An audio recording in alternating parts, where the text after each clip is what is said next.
ये जिला हमारा गृह जिला और आज बेलदौर विधानसभा के जिस प्रखंड में यहाँ मौजूद है, चौथम, बचपन से यहाँ से हमारा रिश्ता रहा। आज जब यहाँ आप लोगों के बीच आए हैं तो बचपन की कई ऐसी यादें दिमाग में कौंधती है। जब मैं अपने नेता, अपने पिता आदरणीय रामविलास पासवान जी के साथ यहाँ पर आता था, आप सबके साथ संभवतः बचपन में कितना समय खेलते कूदते मैंने बिताया होगा। यहाँ आना चुनाव प्रचार के लिए ये कभी भी मेरे लिए एक राजनीतिक विषय नहीं हो सकता। ये धरती मेरी माँ है, आप सब मेरा परिवार है और आज जब यहाँ अपने परिवार के बीच आया हूँ, आप लोगों से कुछ बातें, कुछ जानकारी साझा करने आया हूँ, ताकि जो सपना मेरे नेता, मेरे पिता आदरणीय रामविलास पासवान जी ने देखा, जो सपना आपने देखा, हमारे पूर्वजों ने देखा, और जो आने वाली पीढ़ी को जो हम लोग सौंप कर जाना चाहते हैं, उसको हम लोग कैसे हासिल कर सकते हैं, ये कुछ बातें आप लोगों के साथ साझा करके जाना चाहता हूं। साथियों, एक लंबे समय से हम सब लोग चुनाव प्रचार में लगे हुए हैं। नामांकन जब से शुरू हुआ तब से लेकर दिवाली बीती, छठ, और आज जब उगते सूरज को अर्घ देकर छठ महापर्व को कहीं ना कहीं पूर्ण करने का कार्य हुआ।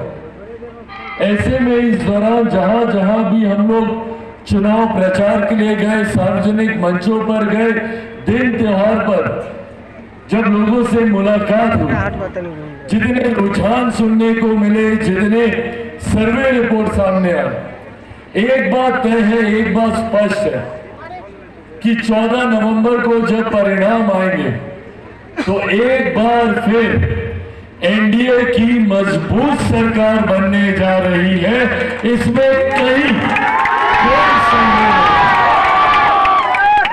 अपने मन में 1% शंका मत रखिएगा। एनडीए की एक मजबूत सरकार बनने जा रही है। आज की तारीख में लगभग 200 सीटों के आसपास हम लोग जीतकर सरकार हम लोग बना रहे हैं, और जैसे जैसे समय और बीतेगा ये संख्या और ज्यादा बढ़ेगी। तो जब हमारे प्रदेश में एक मजबूत और एक स्थिर एनडीए की सरकार बनने जा रही, तो अगले 5 साल हम लोगों के लिए एक स्वर्णिम काल के तौर पर होंगे। इन 5 सालों में हमारा प्रदेश एक नया इतिहास रचने का कार्य करेगा।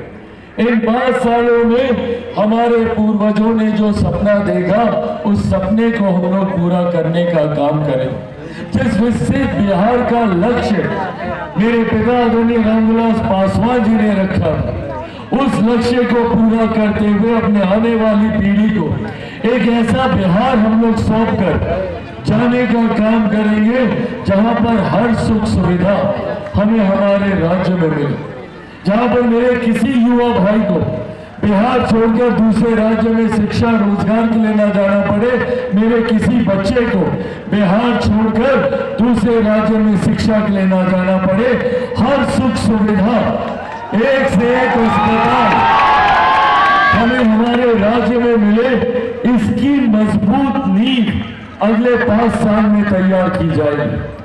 मेरे प्रधानमंत्री जब 2047 तक भारत को एक विकसित राज्य, विकसित देश बनाने की बात करते हैं, भारत विकसित देश तब बनेगा जब बिहार विकसित बनेगा, जब बिहार का हर एक जिला विकसित बनेगा, हर एक प्रखंड विकसित बनेगा, हर एक पंचायत विकसित बनेगा, हर एक गांव विकसित बनेगा, हर एक घर, हर एक परिवार विकसित बनेगा। उस दिशा में हम लोग कार्य करें। जब हमारे परिवार गरीबी रेखा से बाहर निकलेंगे। पिछले 11 साल में ये मेरे प्रधानमंत्री आदरणीय नरेंद्र मोदी जी की देन है, उनकी नीतियों का असर है कि देश भर में 25 करोड़ से ज्यादा परिवार गरीबी रेखा से बाहर निकले। 25 करोड़ लोग गरीबी रेखा से बाहर निकले हैं। ये अपने में एक बहुत बड़ी आबादी है। ऐसे में बिहार का की भी एक बड़ी आबादी गरीबी रेखा से बाहर निकलकर मुख्य धारा के साथ जुड़े। कैसे हमारे गरीब परिवार की प्रति व्यक्ति आय में इजाफा हो, कैसे हमें अपने प्रखंड में रोजगार के अवसर मिले, उद्योग खुले, इस दिशा में हमारी केंद्र और राज्य सरकार मिलकर कार्य करने का प्रयास कर रहे हैं। और डबल इंजन की ये सरकार की ताकत है कि पिछले 1 साल में बिहार ने कई नए विकास के कीर्तिमान स्थापित करने का कार्य किया। सामान्य बात नहीं है कि 1 साल में मेरे प्रधानमंत्री 12 बार बिहार आए और चुनाव प्रचार शुरू होने के बाद एक कार्यक्रम उनका हो चुका है। अगला कार्यक्रम परसों एक बार फिर प्रधानमंत्री बिहार आए। ये दर्शाता है कि केंद्र सरकार हमारे प्रधानमंत्री की प्राथमिकता में बिहार है। और ये डबल इंजन की सरकार, जैसे उत्तर प्रदेश में उस राज्य को डबल इंजन की सरकार आगे लेकर जाने का कार्य कर रही है, तो वही अब बिहार की बारी है। अब यह आग्रह आप लोगों से करने आया हूं, ये जिम्मेदारी आप सबके ऊपर है कि जब अगले 5 साल के बिहार में मजबूत डबल इंजन की स्थिर सरकार बने, तो उसमें बेंगलोर का प्रतिनिधित्व करने वाला विधायक हम लोगों का अपना विधायक, एनडीए के विधायक होने चाहिए, एक अनुभवी विधायक होने चाहिए, पन्नालाल पटेल जी जैसे विधायक होने चाहिए। ये जिम्मेदारी आज सबके ऊपर बनती है।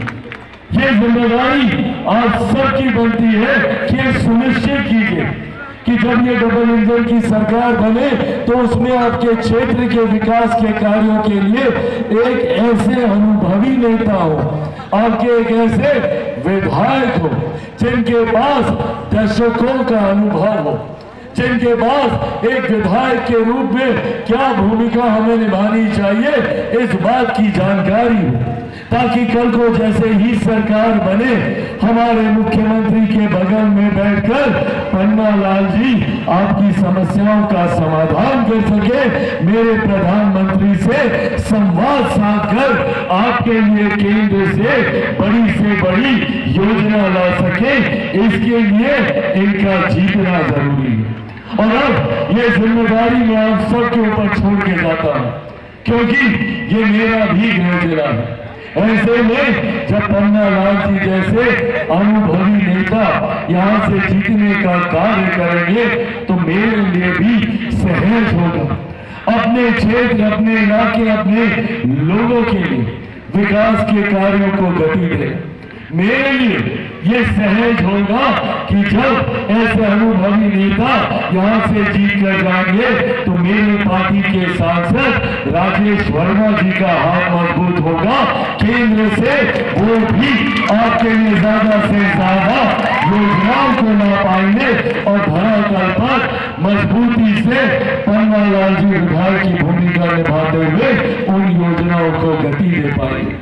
इसीलिए साथियों, आज अंत में बस ये आग्रह करके आपसे जाना चाहता हूं कि अगर गलती से किसी गलत नेता का चुनाव हो गया, कोई विपक्ष का साथी अगर यहाँ से आ गया तो अगले 5 साल से बहाने बनाएगा।